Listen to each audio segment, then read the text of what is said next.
Hello friends, जय माता की। आज हम करेंगे ओगद्वास की कथा। एक राजा के 7 बेटे और एक पोता था। एक दिन रानी ने अपनी बहू से कहा कि धान धानड़े को संभाल कर रखना। धान धानड़े उनकी गाय के बछड़े का नाम था।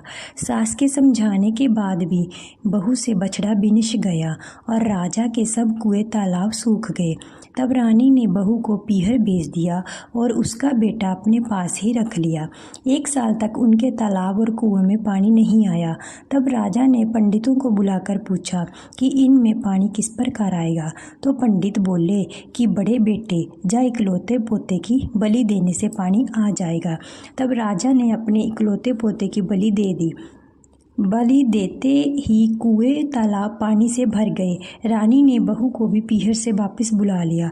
उसके बाद ओगद्वास आई तो सब बोले कि अपने तालाब पर ही धोख मारने चलेंगे और सब ने मिलकर खूब गाजे बाजे से के साथ तालाब पर ओगद्वास की पूजा की। पूजा के बाद बहू ने रानी से कहा कि अब तो अपने पोते को भी बुला लो। तब रानी ने कहा कि वह बाहर खेल रहा है, तुम्हें उसे आवाज़ लगाकर बुला लो। बहू ने आवाज़ लगाने पर राजा के द्वारा बलि दिया हुआ पोता तालाब में से बाहर आ गया। तालाब से बाहर आते देखकर सास बहू एक दूसरे को देखने लगी और बहू के बाहर खेलने वाली बात पूछने पर सास ने बलि वाली सारी बात बताकर बहू से कहा कि यह तेरे ही भाग्य का है। ओगद्वास माता ने सत रखकर तेरा बेटा वापस दे दिया। अपना पोता वापस पाकर राजा ने सारे नगर में ढिंढोरा पटवा दिया कि सब बेटों की माँ को ओगद्वास करनी चाहिए। बेटे होने का, बेटे के ब्याह का उद्यापन करना। हे ओगद्वास माता, जैसा फल पीछे बहू को दिया वैसा फल सब किसी को मिले। कहने वाले को, सुनने वाले को, हुंगारा भरने वाले सारे परिवार को मिले। इस कहानी के बाद अब हम करेंगे बिंदायक बाबा की कहानी। बिंदायक बाबा की कहानी। विष्णु भगवान लक्ष्मी जी से विवाह करने जा रहे थे। उन्होंने सारी सभा इकट्ठी करी और सारे देवताओं को बुलाया। तो देवता लोग बोले कि हम तो चल पड़ेंगे लेकिन गणेश जी को साथ नहीं ले जाएंगे, क्योंकि इसे तो 1 मन मूंग, 1.25 मन चावल, खूब सारा घी नाश्ते के लिए चाहिए और खाने के लिए फिर बुलाओ। इसके तो सूंड भी है और लंबे लंबे कान और ऊंचा माथा है। इसको साथ ले जाकर क्या करेंगे।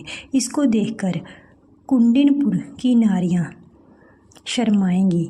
इसको तो घर की रखवाली के लिए ही छोड़ जाओ। और सब भगवान की बारात में चले गए।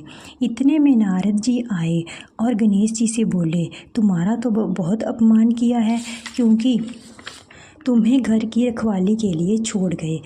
तुम्हें ले जाने से बारात बुरी लगती, इसीलिए तुम्हें नहीं ले गए। गणेश जी बोले, अब क्या करें। तब नारद जी बोले, धरती थोथी कर दो। इससे भगवान के रथ का पहिया धरती में फंस गया। सब ने निकालने की बहुत कोशिश की, परंतु पहिया नहीं निकला। उनमें से कोई बढ़ई को बुला कर लाया। बढ़ई ने हाथ लगाते ही कहा, जय बिंदायक जी, जय गणेश जी। कोई बोला, तूने बिंदायक जी को क्यों याद किया। तब वह बोला कि बिंदाई जी को याद किए बिना कोई भी कार्य नहीं होता। तब कोई बोला कि हम तो बिंदाई जी को घर छोड़ आए। बाद में सब बिंदायक जी को बुलाने गए।